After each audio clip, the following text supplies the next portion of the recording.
Operating system is going to be a 1 terabyte Team Group MP33 NVMe M.2. It is, well, one part of 2 different storage devices. Now that's going to clip right onto the board.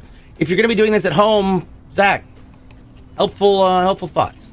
Yes, some motherboards do have a fancy heat shield, and what we want to do with that is just peel to the thermal pad. A lot of these